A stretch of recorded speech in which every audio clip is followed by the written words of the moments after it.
Hola, hola familia, hermanos amados, que el Señor los bendiga enormemente.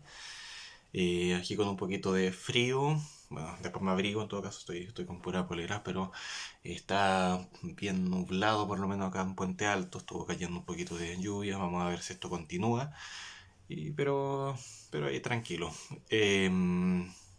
Día lunes, día de muchas emociones encontradas, generalmente no nos gustan mucho los días lunes, pero animarlos a todos, animarlos a seguir adelante y no avergonzarse, por supuesto, del Evangelio en todo contexto.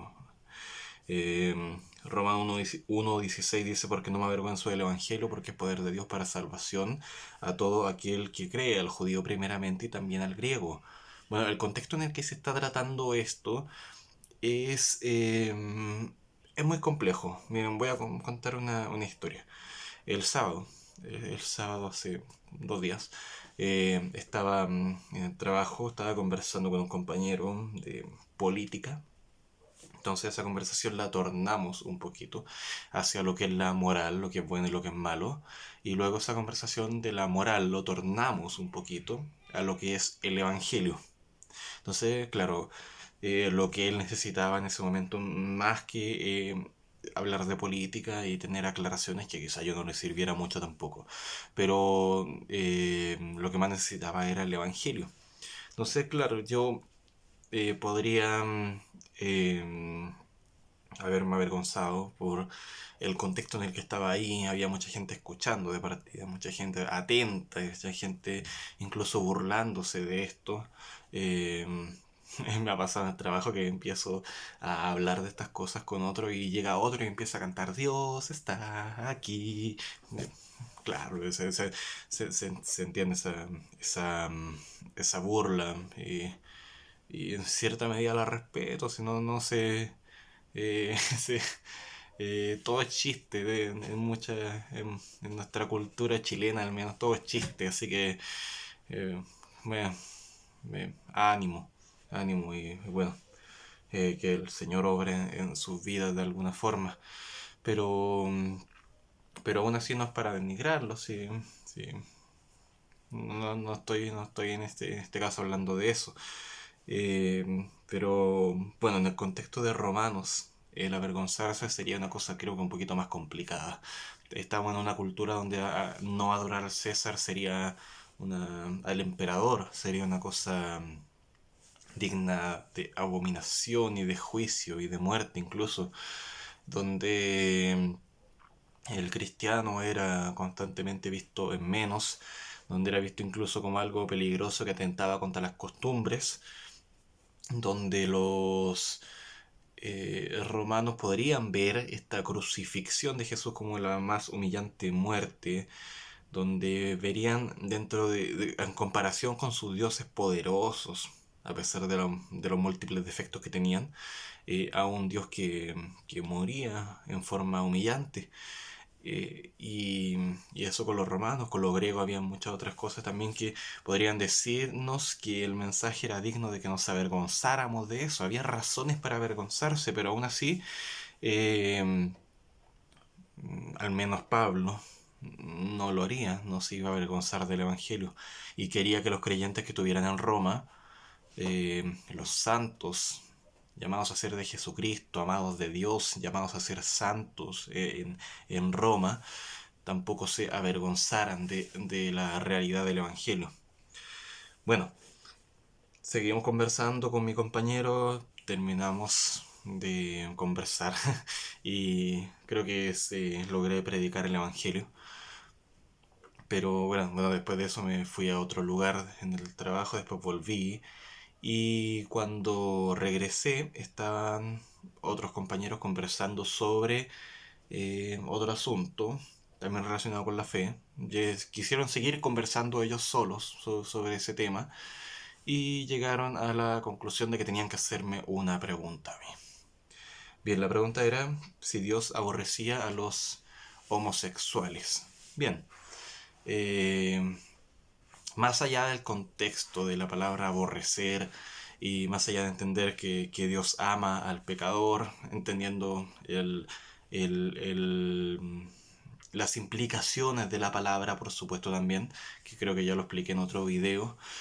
Eh, Creo que lo que estaban esperando ellos era que yo dijera, bueno, hay personas que juzgan y juzgan todo, pero lo que dice Dios en la Biblia es que nos tenemos que amar, obviamente todos, y independiente de cómo seamos, no podemos juzgar y tenemos que tolerarnos siempre como seamos y no podemos estar denigrando a una persona por lo que es.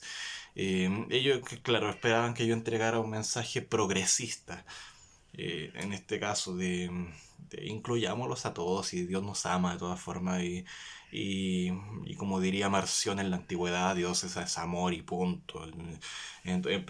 Bueno, Marción no diría simplemente eso, pero era su propósito. Entonces, bueno, yo siguiendo con la misma línea de Romanos, en Romanos después del 1, versículo 24, dice, porque por lo cual también Dios los entregó a la inmundicia, a las concupiscencias de sus corazones, de modo que deshonraron entre sí sus propios cuerpos. En el 26, por esto Dios los entregó a pasiones vergonzosas, pues aún son mujeres, cambiaron el uso natural por el que es contra naturaleza. Y de igual modo también los hombres, dejando el uso natural de la mujer, se encendieron en su lascivia unos con otros, cometiendo hechos vergonzosos hombres con hombres y recibiendo en sí mismos la retribución de su extravío. Eh, yo no me centré en la respuesta que ellos querían, ¿sí? En este caso de, Dios aborrece al homosexual. No me centré en eso, no.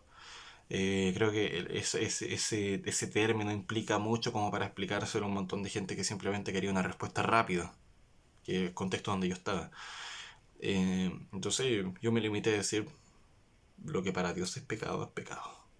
Y si Dios estima que la homosexualidad es un pecado, lo va a hacer. La palabra dice que es pecado. Entonces yo no puedo estar diciendo que está bien, no puedo estar diciendo que Dios lo aprueba si la palabra dice que es pecado. No solamente en Romanos, sino que también en el Antiguo Testamento también. Eh, entonces, claro, eso terminó en que me dijeran, bueno, tu Dios no es el mismo Dios en que nosotros creemos, porque nosotros creemos en un Dios de amor. Tú crees en un Dios de odio. Bueno, obviamente también estuvo incluido ese mensaje de el perdón es para ustedes. O sea, y el perdón es para los homosexuales también. El tema es que nos tenemos que reconocer como pecadores.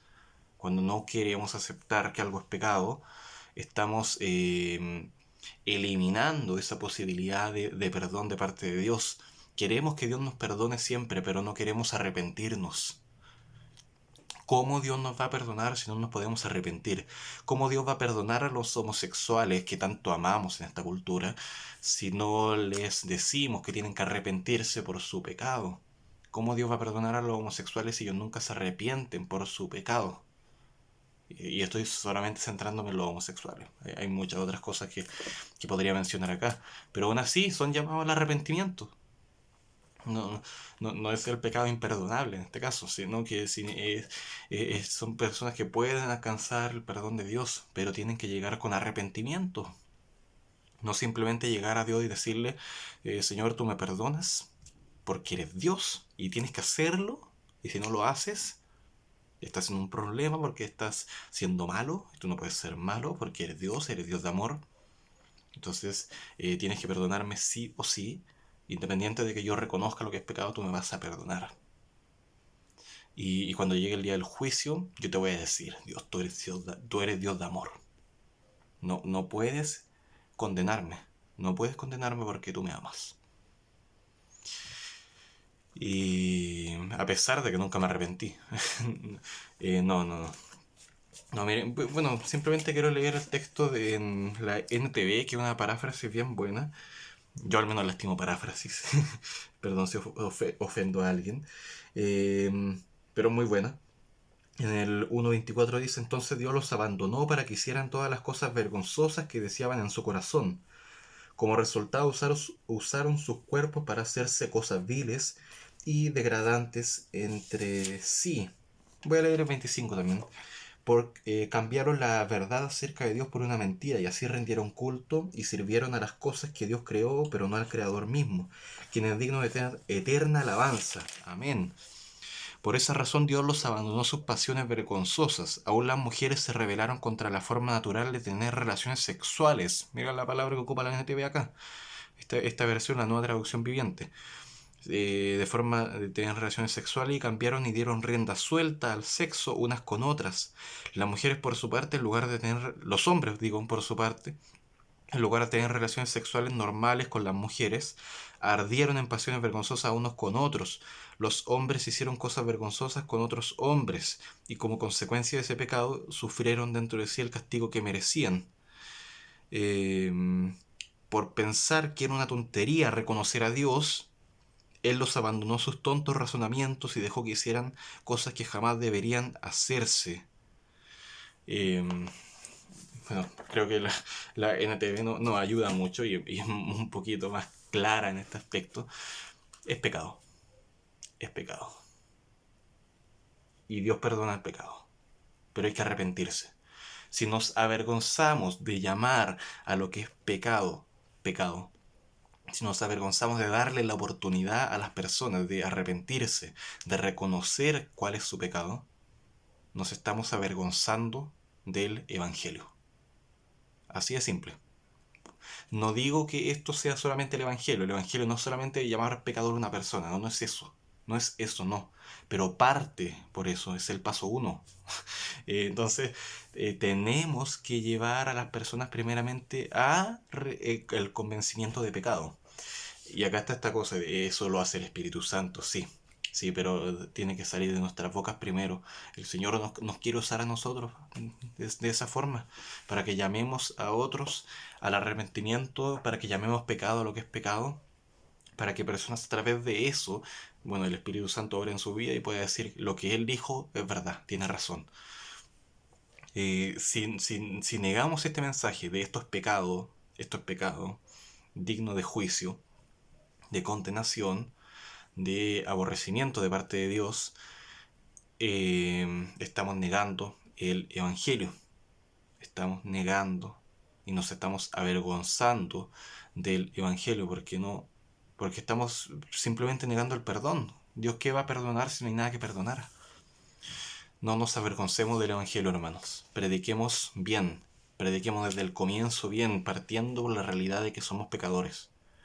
Nosotros somos pecadores arrepentidos, pero aquellos que no son arrepentidos siguen siendo pecadores y en el juicio van a seguir siendo pecadores, no arrepentidos.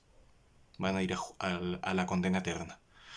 Entonces, si amamos en verdad, no nos avergoncemos del Evangelio y llamemos pecado a lo que es pecado. Y pecador al que es pecador. Y digno de arrepentimiento al que debe arrepentirse. Eso, hermanos, que el Señor los bendiga. Abrazos. Chao, chao.